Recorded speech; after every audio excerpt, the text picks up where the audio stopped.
नमस्ते, एक बार फिर से स्वागत है आपका। मंगल मिशन के बारे में आज के इस लेक्चर में हम डिस्कस करेंगे। अपने पिछले लेक्चर्स में हम जो चंद्रयान 1 मिशन, चंद्रयान 2 मिशन के बारे में हम डिस्कस कर चुके हैं। मंगल मिशन जो है इसको हम मार्स ऑर्बिटर मिशन इसको बोलते हैं, MOM।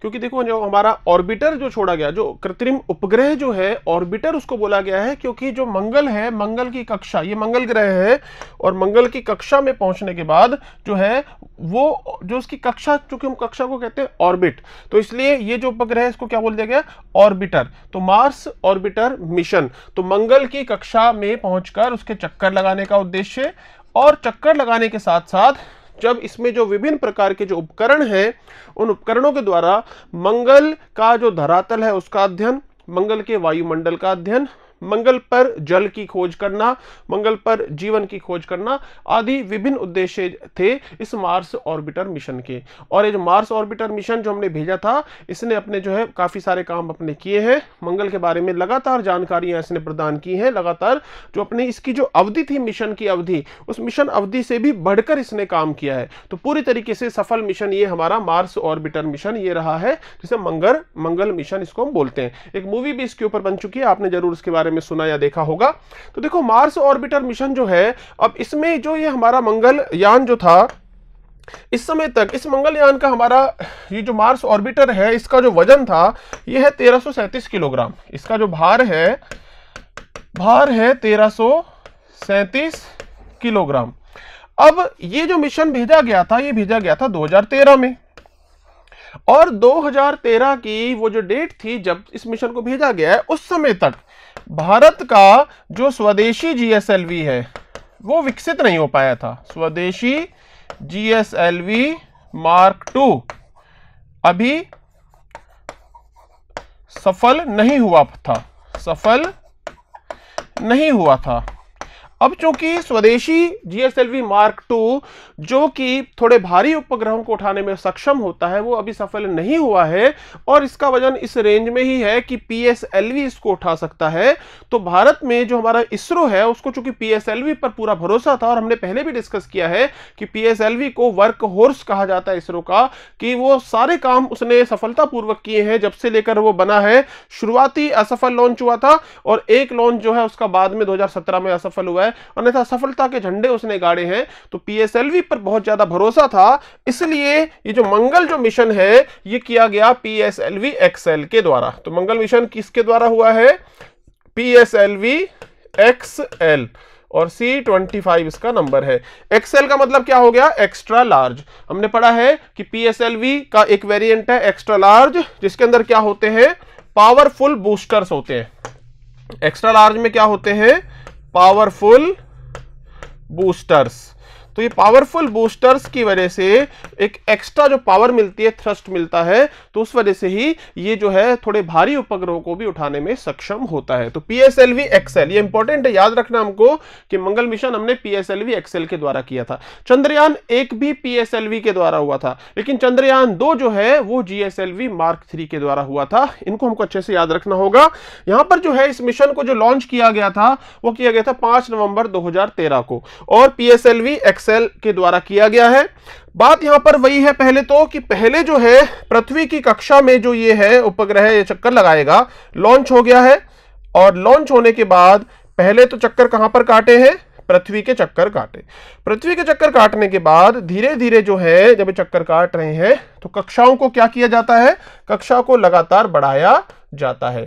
और जब कक्षा लगातार बढ़ती है तो देखो यहां पर है मंगल, एक विशेष अवधि होती है, चूंकि मंगल सूर्य के चक्कर काटता है, पृथ्वी भी सूर्य के चक्कर काटती है, तो एक साल में या एक विशेष अवधि होती है, कुछ साल के दौरान एक विशेष अवधि होती है जिस अवधि में पृथ्वी और मंगल जो होते हैं ये काफी पास आ जाते हैं, उसके अकॉर्डिंग में ही ये लॉन्च होता है। तो ये जब लॉन्च हुआ है, मंगल यहां से पास से गुजर रहा है और यहां से पृथ्वी चंद्र जो है सूर्य के चक्कर लगा रही है। अब ये जो है उपग्रह जो ये लॉन्च किया गया है ऑर्बिटर, इसकी जो कक्षा है इसका आकार लगातार बढ़ाया गया है। आखिर में ये जो ऑर्बिटर है ये किसके गुरुत्वाकर्षण में, देखो ये वाली कक्षा के पश्चात ये एक उपग्रह घूम के आया फिर से पृथ्वी के पास, और फिर से एक और फायर किया, मोटर को ऑन किया। अब ये जो कक्षा है ये और बड़ी हो गई, इस कक्षा में आने के बाद आखिर में ये पहुंच गया और आगे तक। अब इसको जाना तो था इधर, इधर आना चाहिए था, लेकिन ये अब किसके गुरुत्वाकर्षण में आ गया है? मंगल के गुरुत्वाकर्षण में आ गया। तो जब ये जो है मंगल के गुरुत्वाकर्षण में आया है, तो इस दौरान मंगल की कक्षा में जो इसका प्रवेश हुआ है, तो यहां पर लगभग ये जो सीधी दूरी है, इसको लगभग लगे हैं 300 दिन। लगभग कितने दिन लगे हैं? लगभग 300 दिन। कितने दिन लगे हैं? 300 प्लस कितनी दूरी तय हुई है सीधे रूप से? 68 करोड़ किलोमीटर। 68 करोड़ किलोमीटर की सीधी दूरी यहां पर जो है इस मंगल जो हमारा ऑर्बिटर है इसके द्वारा तय हुई है। तो फिर ये मंगल की कक्षा में भेजा है। और एक खास बात ये है, ये जो हमने प्रोसेस किया, तो फर्स्ट अटेम्प्ट हम कहें प्रथम प्रयास में मंगल तक अपना यान पहुंचाने वाला, मंगल की कक्षा में अपना यान पहुंचाने वाला भारत कैसा देश है? पहला देश है। इससे पहले अमेरिका है, सोवियत संघ है, यूरोपियन यूनियन है, वो भी पहले अटेम्प्ट में सफल नहीं हुए, लेकिन भारत जो है फर्स्ट अटेम्प्ट में, पहले अटेम्प्ट में आईएएस बन गए। फर्स्ट अटेम्प्ट, प्रथम प्रयास में मंगल की कक्षा तक उपग्रह भेजने वाला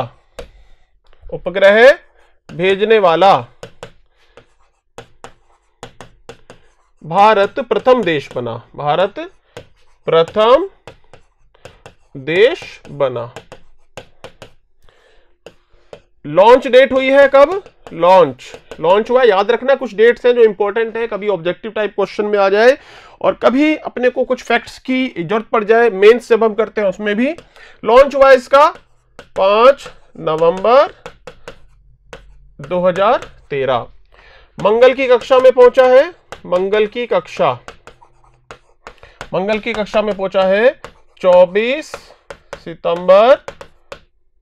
सितंबर 2014 में। अब ये जो है मार्स, और हमने कहा फर्स्ट अटेम्प्ट में पहुंचा है। इससे पहले, भारत से पहले कौन कौन इस कक्षा में आ चुके थे? भारत से पहले देखो यूएसए, ठीक है। सबसे पहले तो देखो कौन था, ये देश थे हमारे यूएसए, और इसके अलावा है सोवियत संघ, और इसके अलावा है यूरोपियन यूनियन।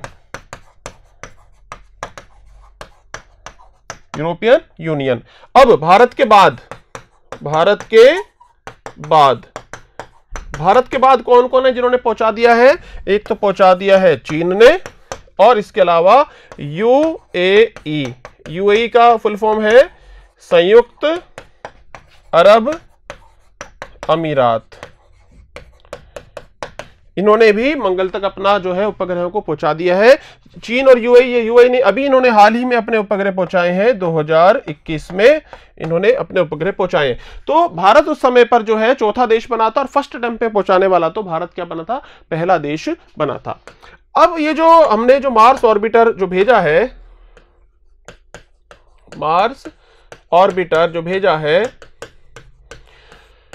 इसको क्या है? मंगल के चक्कर लगाने थे।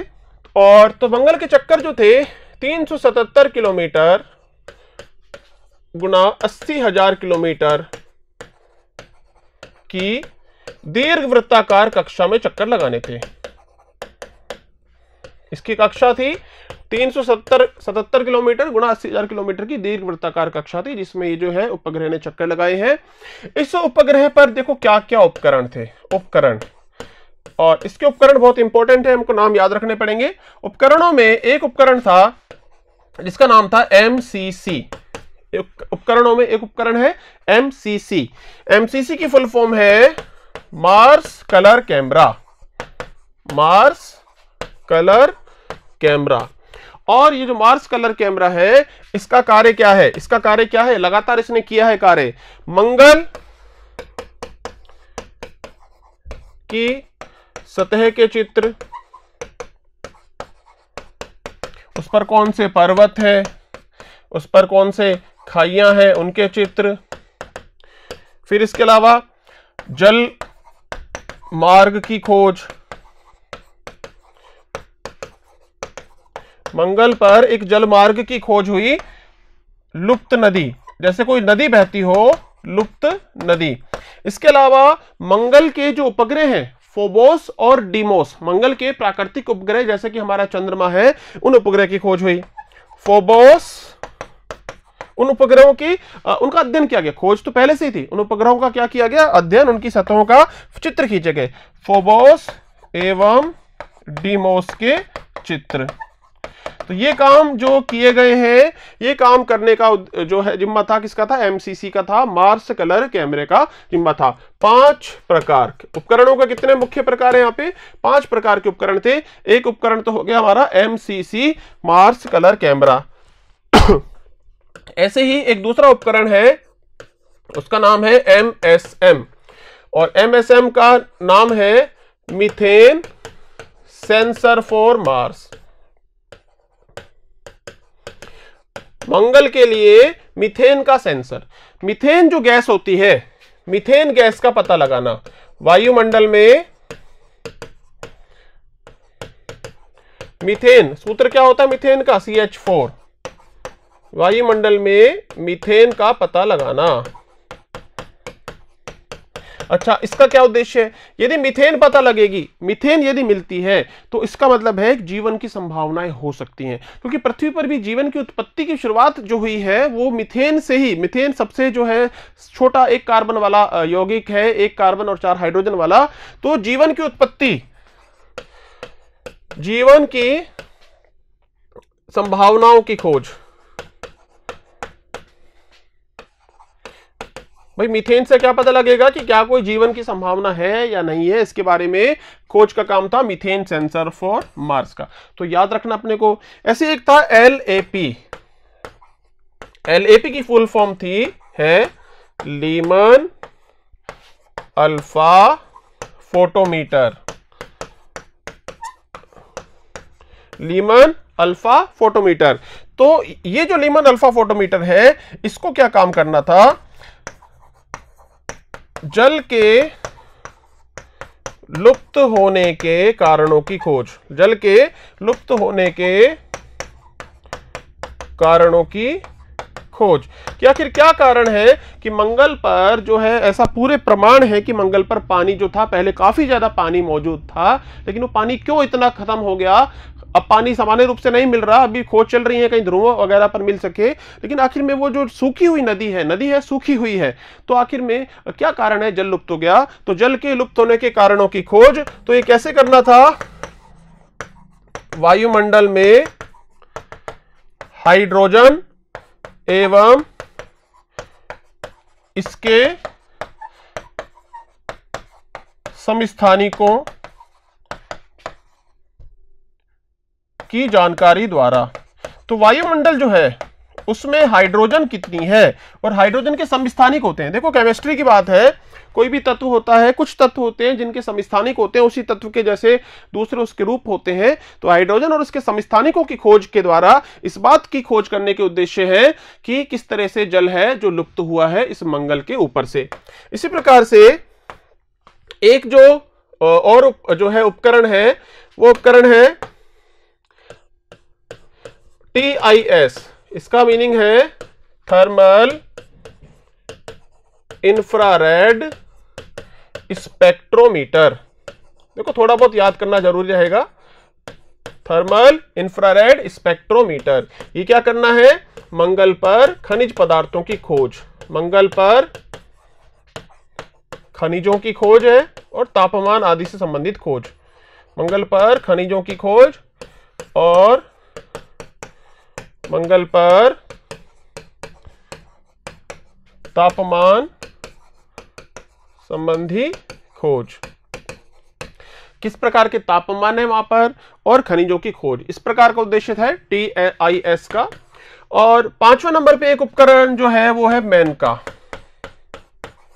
मेनका नाम याद रखना है, मेनका, मेनका नहीं है, मेनका है। और इसकी फुल फॉर्म भी याद रखनी थोड़ी सी, मार्स और ई से है exospheric, Mars exospheric neutral composition analyser.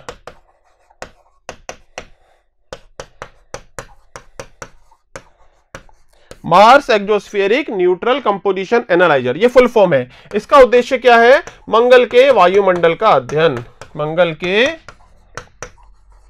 वायुमंडल का अध्ययन,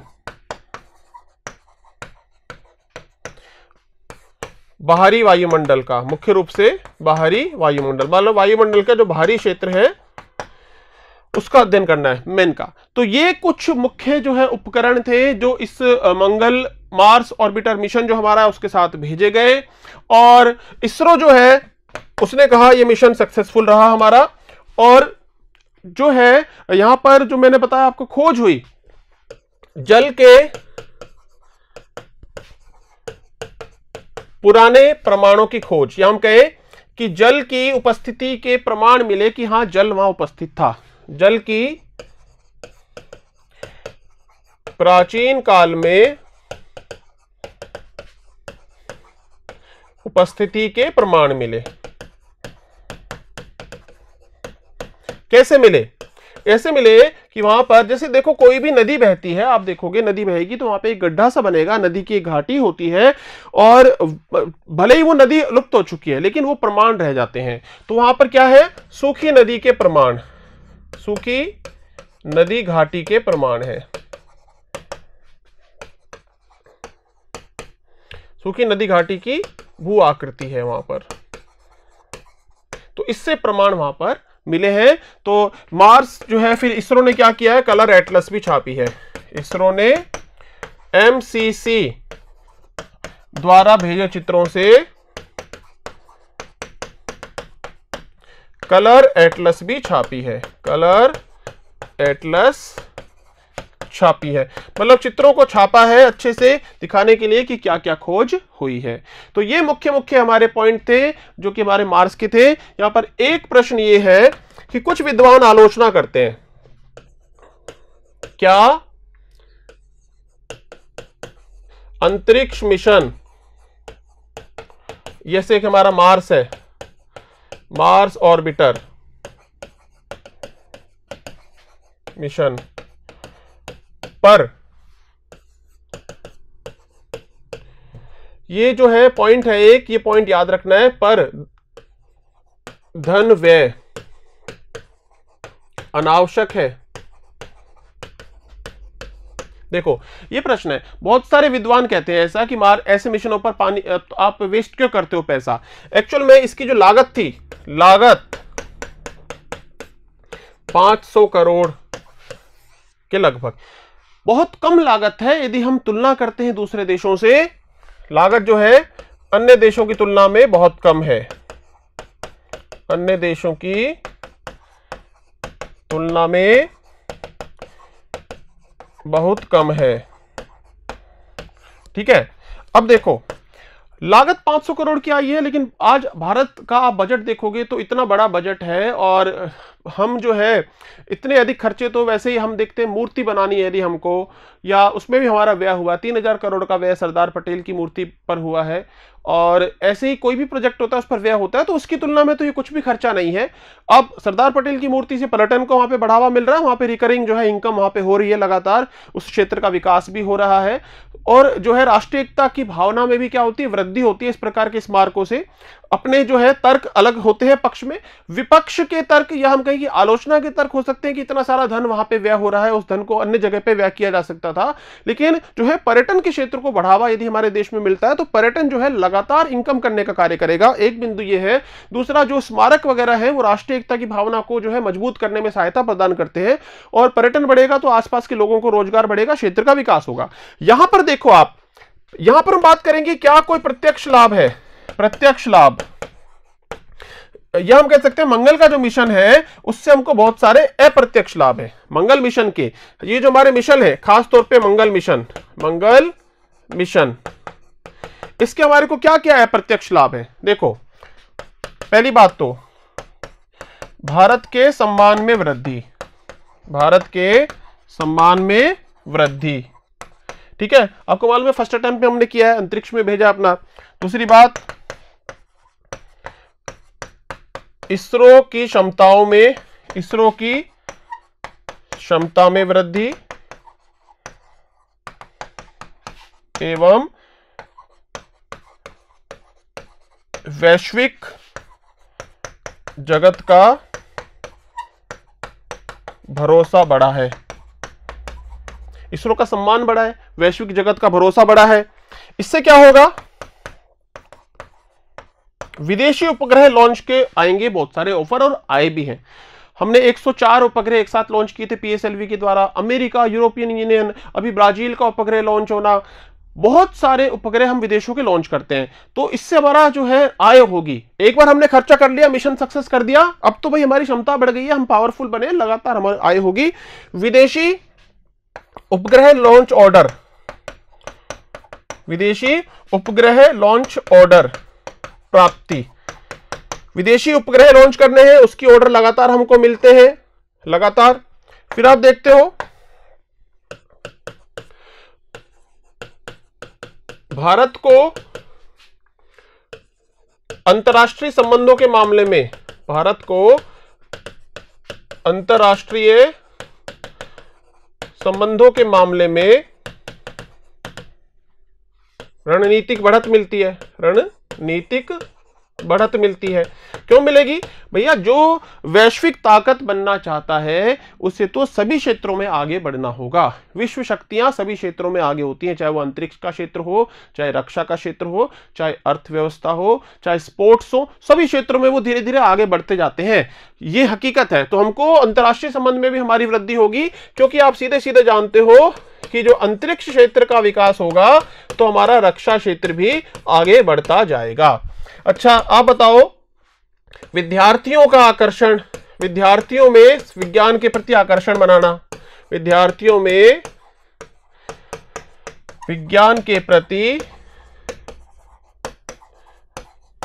आकर्षण बढ़ाना और वैज्ञानिक सोच को बढ़ाना, ये सारे उद्देश्य पूरे हो रहे हैं। वैज्ञानिक सोच बढ़ाना, तो ये सारे के सारे उद्देश्य यहां पर पूरे हो रहे हैं इस मिशन के द्वारा। और यदि हमने कोई वैसे दूसरे हम उपग्रह भेजते हैं, उनका तो सीधा सीधा फायदा हमको मिलता है, संचार और मौसम बाकी चीजों में। मार्स ऑर्बिटर वाले में हमको अप्रत्यक्ष रूप से देखो बहुत सारे फायदे यहां पर हमको हो रहे हैं। तो मार्स ऑर्बिटर मिशन के मुख्य मुख्य बिंदु हमको याद रखने हैं। तो मिलते हैं अपन नेक्स्ट लेक्चर में, वहां पर हम जो और हमारे कुछ जो है मिशन जो प्रस्तावित है उनके बारे में हम डिस्कस करेंगे।